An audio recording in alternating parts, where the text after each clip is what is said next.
Welcome, everyone, to Metal Gear University. It is an honor. A privilege. What else can we say besides an honor and a privilege? Honestly, we are grateful that one, you are listening, and two, that Metal Gear is back, baby. I fucking love it. The Master Collection is coming out so soon. It's part and parcel why we wanted to start this podcast to begin with.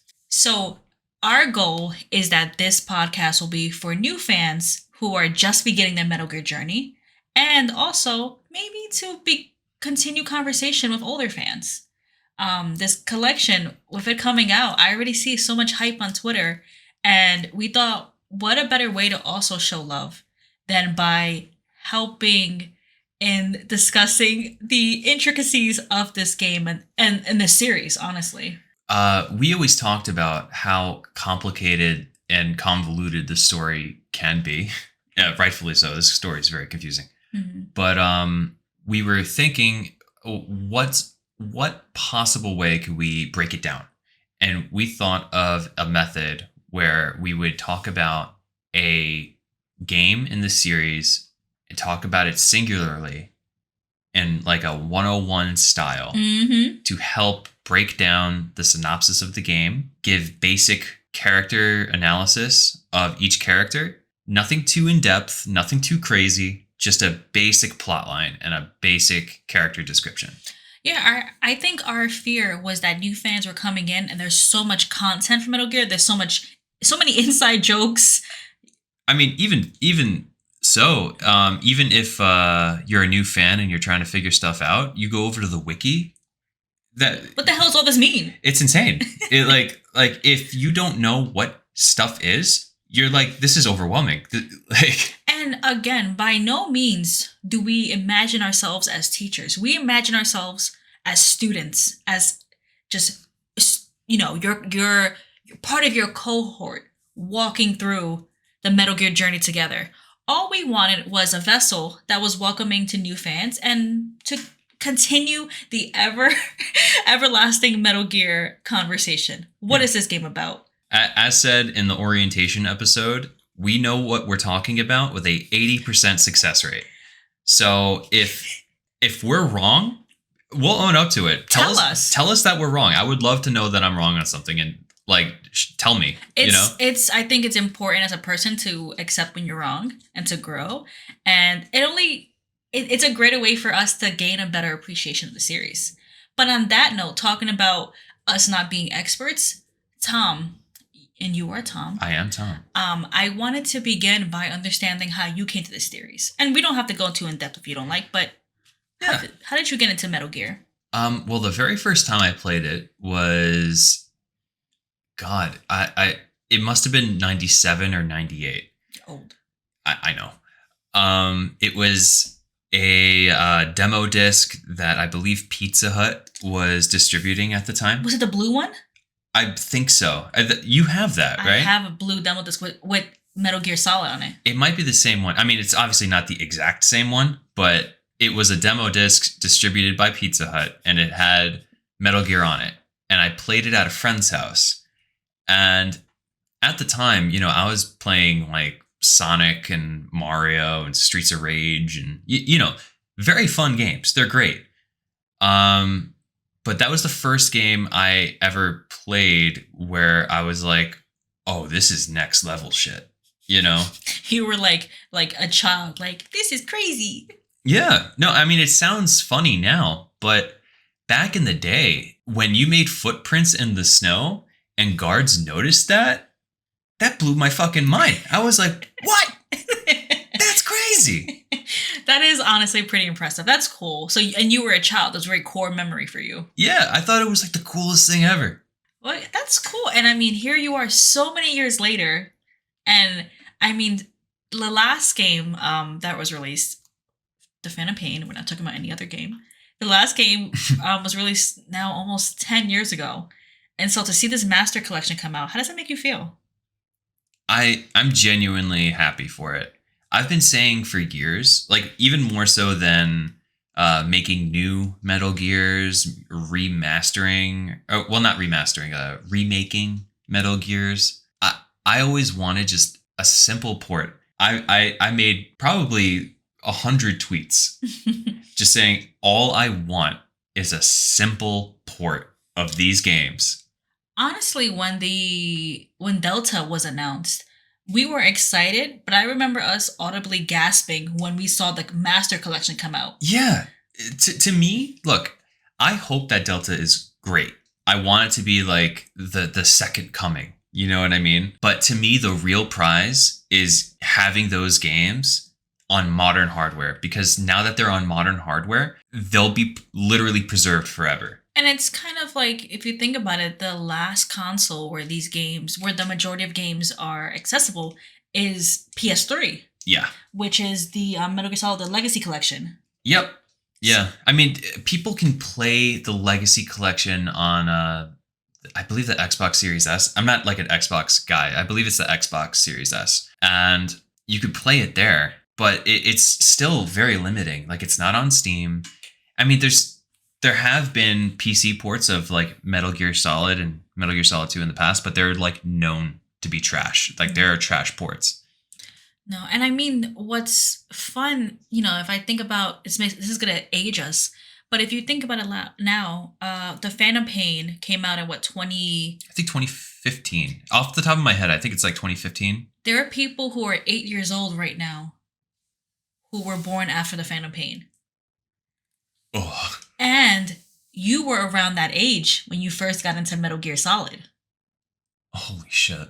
But think about this. This is a whole new series now that's coming out. Like, you know what I mean? This is such a series that's like within video game culture, and it's known for like its depth and story and gameplay. And it is going to be completely new to a whole generation of people. Not just the 8-year-olds who were born after Phantom Pain, but for the people who only know Phantom Pain. There's people who only know Phantom Pain. Yeah, that's true. I mean, to those people, God bless you. That game must be so fucking confusing. It's confusing to me, and I've been moderately in this community for a few years now. Of course, our focus is in explaining these games, but I think it's important to understand like where each of us, come from in regards to loving the series. Yeah, where have you come from for loving the series? Personally, it's been a long time coming. My journey. I feel like I've been looking at it from afar. I've been seeing the Metal Gear community through binoculars. Everyone's having a party over there, and I'm like, I want to be there too. I will say that I really didn't start getting into the series until a few years ago. So you and I have been together for 10 years now, and you've always been like, yo, Metal Gear, and I was like, yeah, Metal Gear, and I knew, I've been gaming for a while, so I knew of the series and I was familiar. But I never played it because it's difficult for me. It's not typically a game I go for. I am notoriously fearful of like stealth and getting caught and sneaking around. I just can't play those types of games. But I eventually played Metal Gear Solid 2. You had, I don't want to say convinced, but you said, Crystal, please. So I played Metal Gear 2 and I loved it. I thought, honestly, the story is what got me. The sneaking around was spooky, and it took me a long time, but I got through it. Then I played 3, and from there I was hooked. From there, I was like, this is a game changer. And then on our Twitch channel, we recently played through the series in chronological order. And we have a lot of friends who watch us who have never played Metal Gear or know about Metal Gear. So I kind of wanted to do that in a way to give them a story, and then also to help me get a better understanding of a series. And since then, it's game over. Game over, because I cannot get enough of it now. Like, I feel like I'm in the trenches. I'm on Twitter. I'm on Reddit. I'm on YouTube looking at people's analysis videos. We're making it like... I feel like I can't stop thinking about just what an interesting story it is. And like these characters, I can go on and on. But I will say I am a newer fan. I haven't been in this since the 90s like you. It's newer to me. I would say when you talk about 80% of like being correct 80% of the time, I am that person because I'm still learning. No, and I think that is honestly great. I think that is part and parcel why the perspectives given on this particular podcast is so interesting, because I feel that, and I have the utmost respect for all the people that make Metal Gear content. But Yeah. if I was to say one thing, I feel like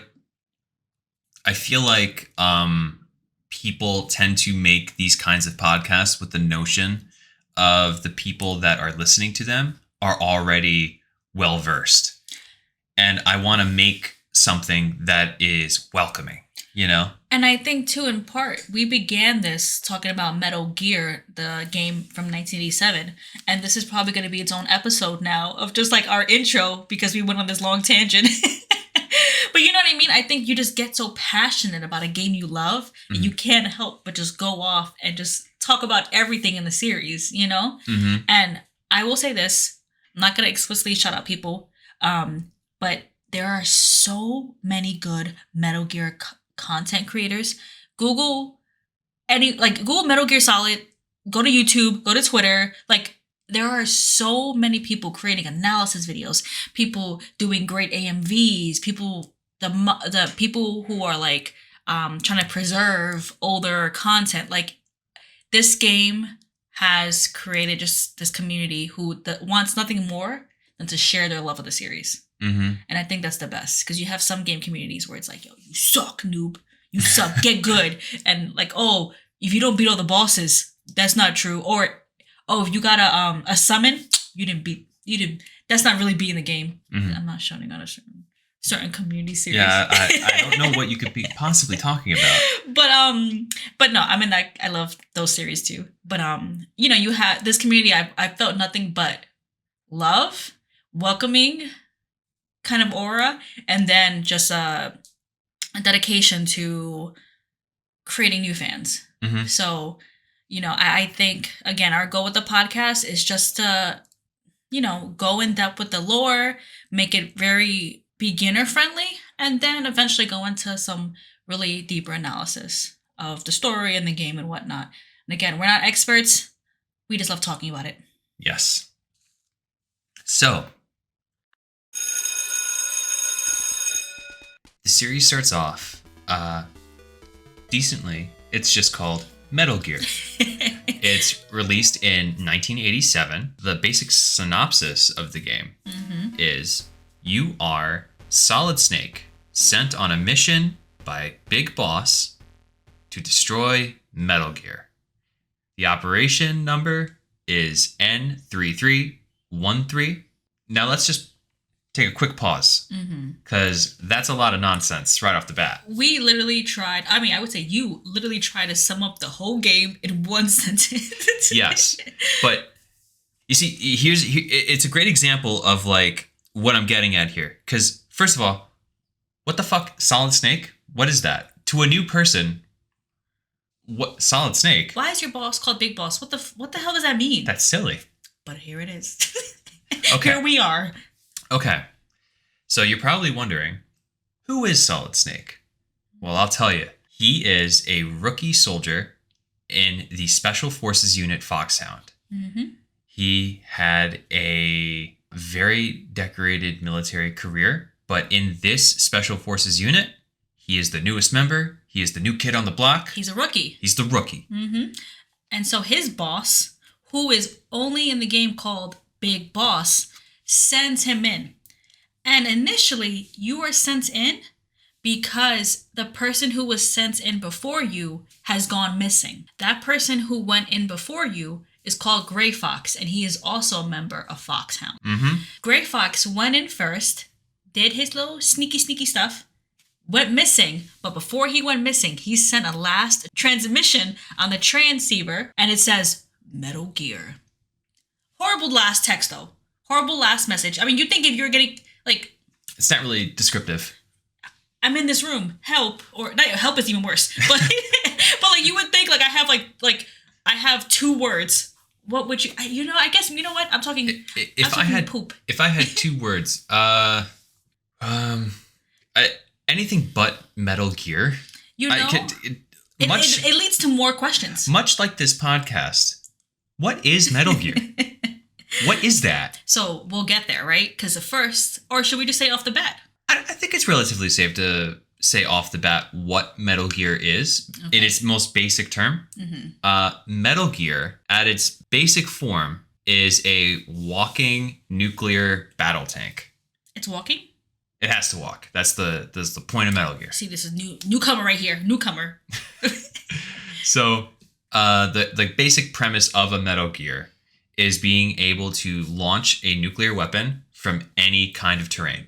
No matter where you are on the globe, you could launch it from a mountain, you could launch it from a boat, you could launch it in the jungle, in the desert, could be anywhere.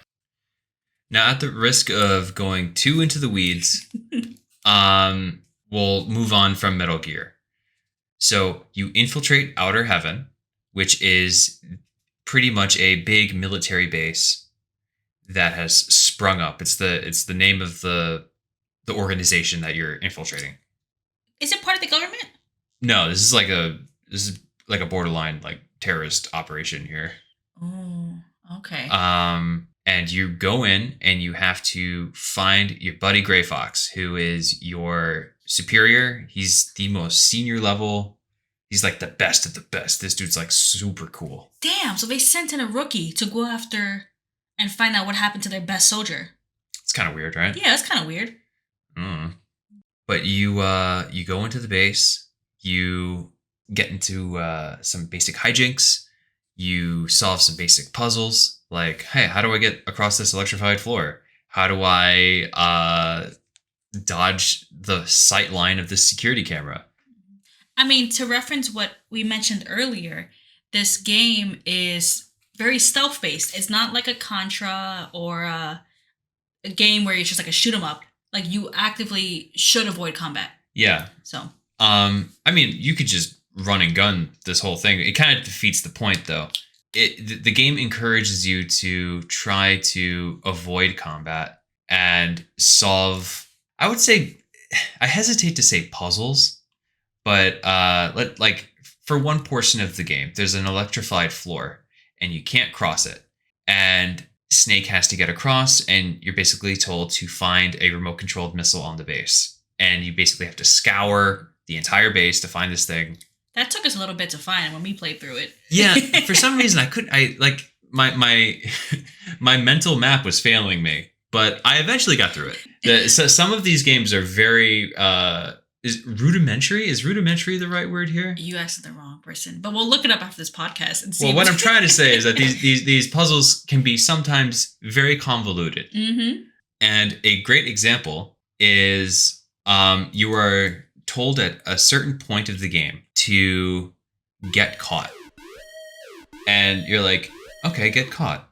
Yeah, and Big Boss tells you this. Yes. He says, oh, I think I know where Gray Fox is.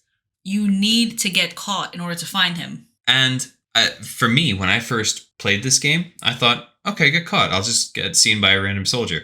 Doesn't work. You have to be in a very specific part of the game. And it more or less is like a cutscene where the soldiers arrest Snake and you're tossed into this cell. And you're told by Big Boss that, hey, Gray Fox is probably in the next cell. Check the walls. Check it. So you're in this, again, this is on the MSX. So you're this little sprite in there and you're like, everything looks normal. You're like, okay, let me, I guess, hit the walls. Let me look around and interact with things. Mm-hmm. And you find a false wall. A false wall. In your cell. And you break it down by punching it. Because the soldiers take your... Yeah, they take all your equipment. So you punch this wall in your cell. It's a false wall. You go in. Gray Fox! You find him. Pretty sick. Pretty cool. This game's easy. Yeah, right? This is the easiest game ever. And Gray Fox tells you basically what's up. That, okay, I got captured. Good job in finding me, by the way. Now you have to find Dr. Petrovich, who is the lead engineer for this thing. Yeah, Gray Fox essentially says, you know, Metal Gear, he's the one who tells you that Metal Gear's a nuke. Yes. He's like, okay, I got captured. I sent that message saying Metal Gear because it's here. It's able to launch a nuke. You have to stop it. Like you said, go find Dr. Petrovic. He is the lead engineer. You leave, and now you have a new mission. Find Dr. Petrovic. Mm-hmm. Now it's kind of like a similar formula as before, where okay, instead of finding Gray Fox now, I have to find this new person. Mm-hmm. You find some bosses along the way. Some notable mentions. Some guy called Shoot Gunner. Machine Gun Kid. I wonder if Machine Gun Kelly got his name from that. I has someone interviewed him and asked him? I want to answer that. No, I don't want to answer it. I want to ask it. I would like to answer it. Yes. I will answer. He got his name from Metal Gear in 1987. You heard it here first, folks. But yeah, Machine Gun Kid, and the boss names only get better. But we'll we'll tell you as we get deeper. But you eventually do find Dr. Petrovic, and he's like, "Thank you so much for finding me, man. But You got to find my daughter." I'm not good. I'm the developer, and I was kidnapped, and I don't want to be here. But in order to help you, you have to find my daughter. I don't blame him. I don't blame him at all. But like, dude, come on, the world is at stake right now. But I understand it's your daughter. So Snake also is like, fine. New mission: find his daughter, whose name is Ellen. You find Ellen, who, to me anyway, I will say this all the time, but to me, she looks like that little dancing emoji, the one in the red dress. Oh yeah. You find her, and she's like, "Thank you so much for saving me." Let's go back to Dr. Petrovic Let's now. go back to Petrovic. And he's like, "Thank you so much for saving my daughter. This is how you destroy Metal Gear." Since he's a developer, he did this little failsafe. Mm-hmm. Because again, he's being forced. He doesn't want to build Metal Gear. So, he's being forced. His daughter's here. And he puts his little code in. And he's like, look, you do this, Metal Gear will be defeated. It's done so. And the way to beat it is you place these C4 charges on the legs of it in a very specific order. And off the top of my head, I don't know what it is, but it's kind of like you have to place it on the left one, then the right one, then the right one again, then the left one, then the right one, then the right one again, and then the left one. And it goes on and on. It goes on a lot longer than you think, but it's like that. And you're like, geez, thanks. And throughout this whole time, you're running through the map, you're freeing other prisoners of war, because Gray Fox wasn't the only prisoner.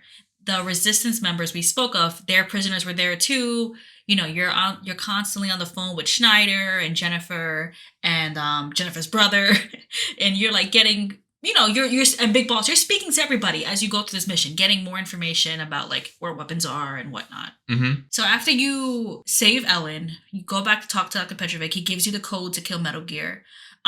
You leave the room and you're like, great, let me go kill Metal Gear. Schneider calls you. You're like, oh, hey, what's up? Nothing special because you've been talking to the resistance members for a minute. Mm-hmm. Schneider calls you and he's like, I know who the boss of Outer Heaven is. Huh? Oh my God. Then he's like, the boss is, and then it cuts off. You're like, what? Huh? It cuts off.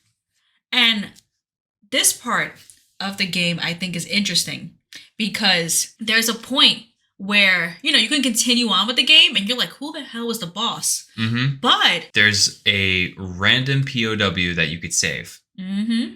And I mean, it's possible to miss him, but if you get him, he tells you that the leader of Outer Heaven is the same leader of the Foxhound unit, Big Boss. And that's like a mind blown moment, because how could that be? And also too, it's some random POW, an unnamed sprite in this game is like, it's Big Boss. You're like, I was on the phone with him a second ago. What are you talking about? He just told me how to find the remote controlled missile or whatever. Like he was just helping me. Mm-hmm. And I'm getting goosebumps thinking about it right now. At this point of the game, after you find him, and after Schneider, of course, says, like, he's hinting at, Big Boss being the leader, Big Boss starts calling you to give you wrong information. Yeah. If you follow what Big Boss tells you, you're going to die. So, for example, I think this is why the coolest part of about this being a random POW, because if you don't find that POW, there's a point in the game where Big Boss tells you to... if I remember correctly, he basically says, hey, go through that door. And you go through the door, you fall into a pit and you die. And that's all he says in that portion of the game. So at some point, you're like, I guess don't listen to him. But the entire game, you're prompted to be supported by him and the resistance members. Mm-hmm. So you as a character begin to go like, I guess I won't listen to him. And if you don't have this basis of the POW telling you it's Big Boss, you know, I feel like for you, when you first played this, um, you, I can imagine, didn't find that POW, and you were like, "Why is he telling me?" Yeah, I actually missed him on my very first playthrough of this. And I mean, like, at that point in my life, I knew who Big Boss was in general, so I wasn't like surprised. Mm-hmm. But the switch was like, oh, he's fucking with me now. Yeah, and I actively like that whole thing of like, go through that door, you die, and you're like, I guess I won't listen to him anymore. Yeah. But you find your way. You stop listening to Big Boss, but he keeps calling you. And in one of them, he even says, "Hey, the mission's over. Turn off the MSX." I have goosebumps. That's wild. Like this is that a fourth wall break? Like he's literally is a meta. Yeah, that's a fourth wall break. This Big Boss says, turn off the MSX. Like you're done. Mission's over. So I feel like as you playing the character, you're beginning to question, like, what is this game about, and what's happening. Snake doesn't say anything really. Again, he's kind of like a blank slate character. Mm-hmm. So it's really you going like, you're a silent protagonist hearing the resistance members saying stuff and Big Boss switching up on you. But your mission is to continue to get Metal Gear. Because you still got a job to do. And god damn it, it's got to get done. So you find your way. There's like false walls to break through. There's other doors to take. Booby traps to dodge. And you eventually find your way all the way to Metal Gear.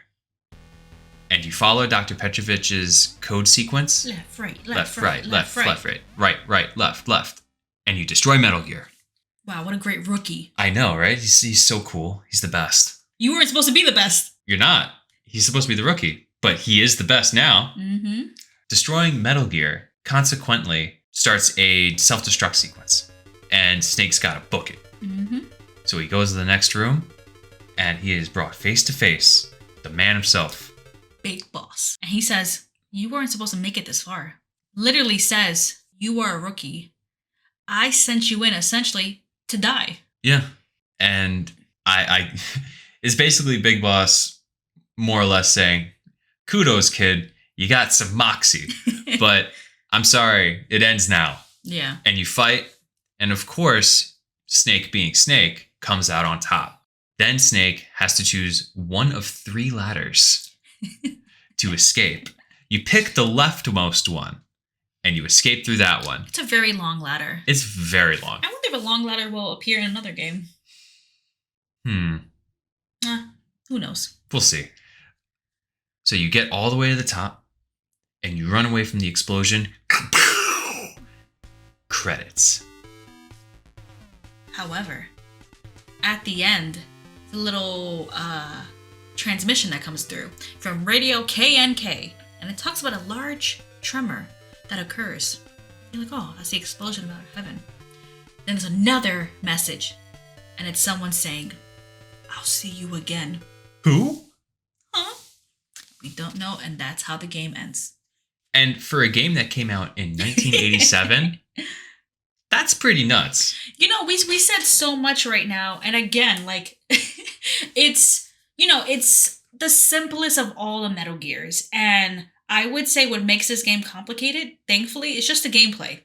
Because as we go on, it's going to be a lot longer episodes of us trying to break down things. Yeah. But the gameplay is what makes it hard. It's very good in terms of like the booby traps, the little the bosses. I think were kind of fun. There's a lot of variety. The music is actually pretty cool in this game. Mm-hmm. It's I hesitate to say iconic, but I do like it. The gameplay is cool.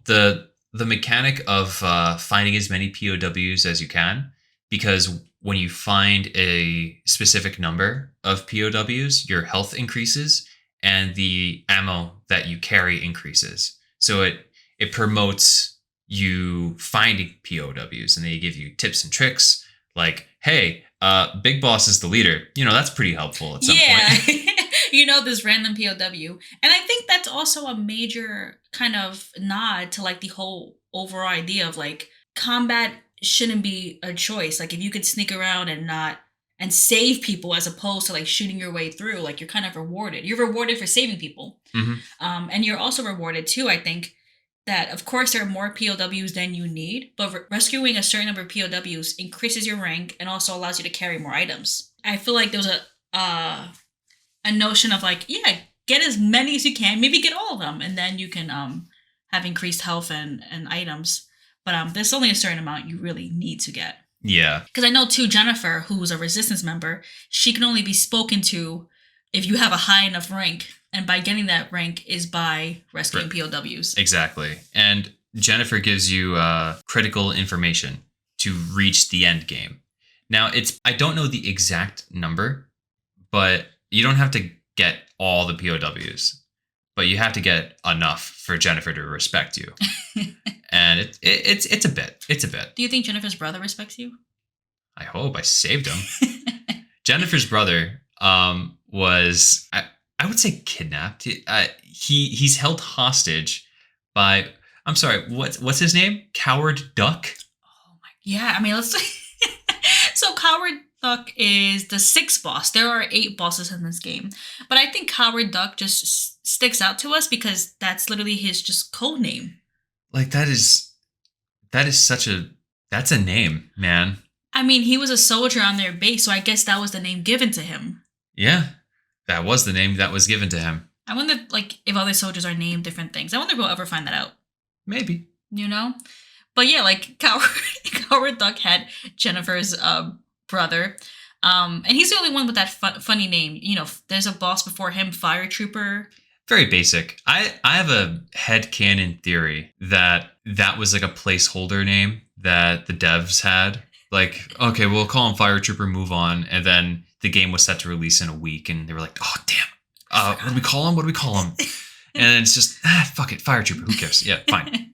You know, I think too, like this game, it's really kind of amazing that the limitation of the MSX led to this stealth kind of gameplay, because that's continued throughout the rest of the series, as you'll all come to see. You know, so I think, like you were mentioning earlier, a limitation kind of leading to this creation of a genre or like a kind of iconic method of gameplay. It's so cool. I think also what's worth mentioning is that there was an NES version of this game. There was. It's a weird game because it opens differently. Like, for example, the MSX version has Snake swimming up to the base. In the NES version, he parachutes from a plane, which oddly enough is almost like a call sign to another game in the series, but we'll get to that when we get to it. What you and I were looking up, it sounds like the developers were literally told to make the game as different as possible. And we also found out that a lot of the game was changed without Kojima's consent. Yeah, the way I understood it, Kojima doesn't really consider the NES part of like the larger lexicon of Metal Gears. That, and there's another game in the series that was called Snake's Revenge. That was a sequel to the game that we're talking about, but we will not be talking about it because it's not a canon game. Yeah, we like to stick with canon just for ease of describing the series. And then I think it just is in line with Kojima's kind of like choices. Like there are other games in this series that aren't canon that are fun, but we will not be talking about those. We'll be talking about canon games only. So, you know, speaking of Snake's Revenge and this NES version of Metal Gear, that's going to be on the Master Collection, which I think is cool of them to include it. I do enjoy that it's on there. I have personally never played Snake's Revenge, so I'm interested to play it. Yeah. But honestly, my friends, that is the summary of the game. And I think this is a great setup for the next game.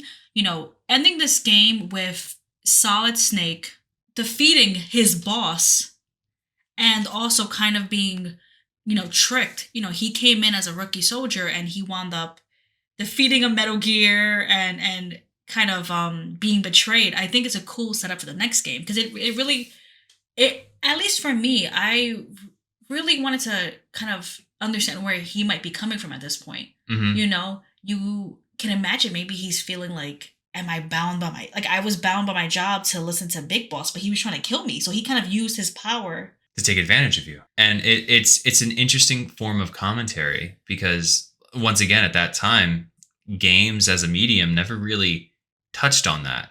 It was all very basic stuff like Galaga and Tetris, Yeah. like I feel like Metal Gear was one of the first games to really kind of like toy with narrative in that way. Kojima originally wanted to make movies from the research we've done, and he found it difficult to break into that. So I think this was his way of creating a developed story in a new medium. Mhm. You see him on Twitter now; he's a big movie buff, and I think you can see that reflected in his games. Oh yeah, You know, his games are full of like little movie references. you think about cutscenes, how long some of his cutscenes go. Like the cutscenes in this game are not, it's all text based. There's no voiceover. There's nothing, but there's a twist. There's new characters coming in, so Mhm. it feels very involved for a game made in '87. Yeah, and it's definitely a sign of things to come where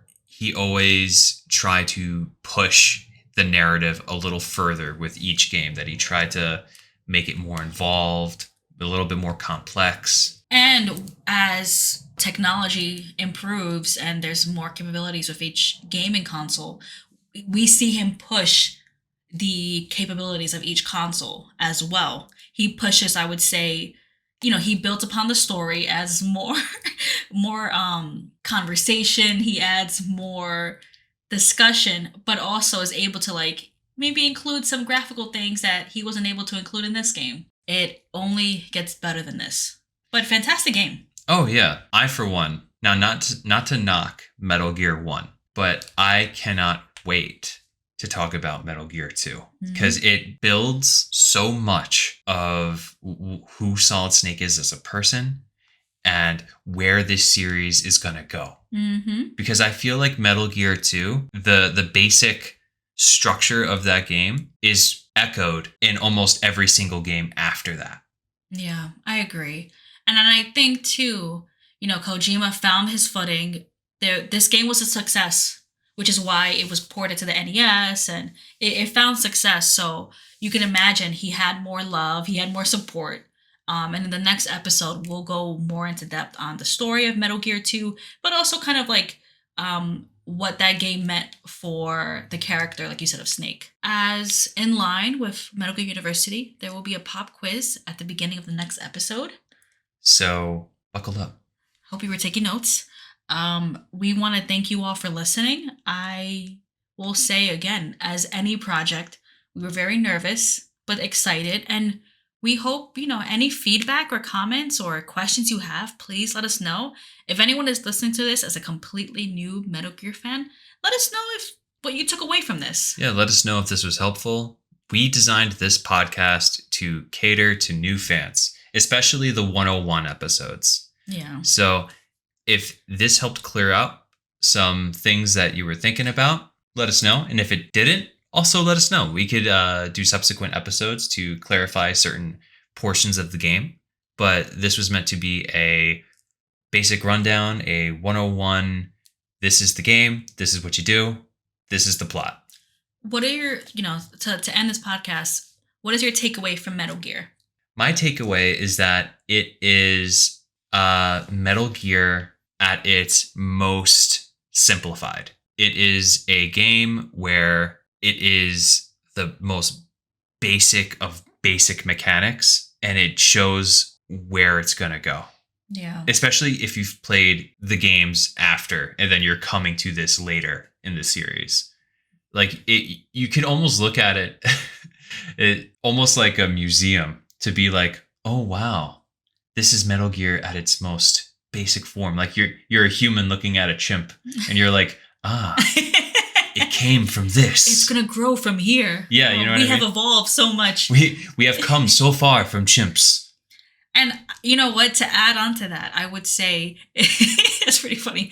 To add on to that, I would say it's also kind of already nodding to what is your role as a person? Is it okay or not okay to question your role? What does it mean to have a task, and what does it mean for it to be changed?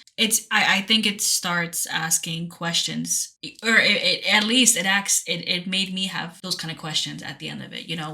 What does it mean to be a soldier and then be betrayed? It's an interesting question that comes from a game that looks like it runs from a calculator. You know? It really goes to show how creative you could be with so little to work with. I would say it's definitely worth a play. You can definitely run through this game in a day. A little confusing, but I think it's only because we've come so far in our technology. Yeah, the culture of gaming that we have nowadays is much different than back then.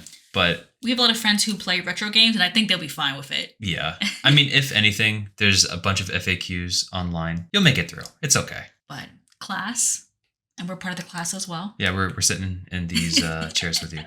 Thank you so much. Remember, pop quiz next week. Next episode will be released a week from today. And we look forward to talking more Metal Gear with you. Bye, guys. Bye-bye.